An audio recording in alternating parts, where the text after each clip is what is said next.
வணக்கம். என் பெயர் ராதன்யஸ்ரீ.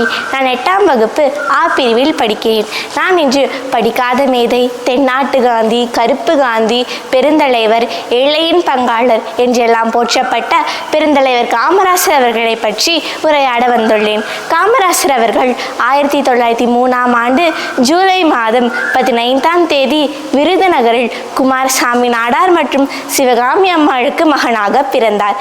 காமராசருடைய இயற்பெயர் காமாட்சி. அது அவரது பாட்டியால் சூட்டப்பட்ட பெயராகும்.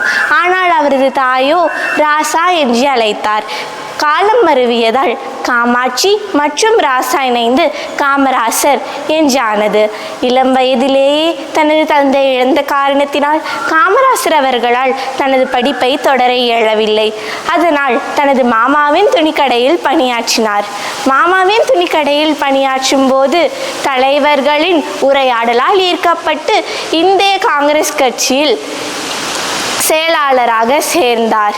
பெரும் இடையூறுகளுக்கு பிறகு 1954ஆம் ஆண்டு தமிழகத்தின் முதலமைச்சராக திகழ்ந்தார்.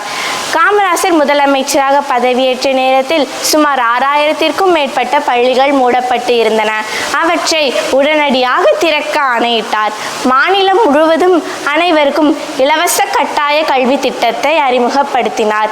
மாணவர்கள் பசியின்றி கல்வியை கற்க மதிய உணவு திட்டத்தையும், மாணவர்களிடையே ஏற்றத்தாழ்வு இருக்க கூடாது என்று சீருடை திட்டத்தையும் அறிமுகப்படுத்தினார். இவ்வாறு கல்வி புரட்சிக்கு வித்திட்டவரே காமராசர்.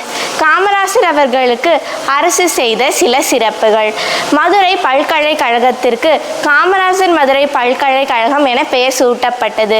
நடுவண் அரசு காமராசர் அவர்களுக்கு 1976இல் பாரத ரத்னா விருது வழங்கியது. சென்னையில் உள்ள உள்நாட்டு விமான நிலையத்திற்கு காமராசர் பெயர் சூட்டப்பட்டது. சென்னை மரீனா கடற்கரையில் இவருக்கு சிலை நிறுவப்பட்டது. கன்னியாகுமரியில் இவருக்கு மணிமண்டபம் அமைக்கப்பட்டது. இவ்வாறு புகழ்பெற்ற காமராசர் அவர்களை பற்றி உரையாட எனக்கு வாய்ப்பளித்த அனைத்து ஆசிரியர்களுக்கும் எனது நன்றிகளை தெரிவித்துக் கொள்கிறேன். நன்றி, வணக்கம்.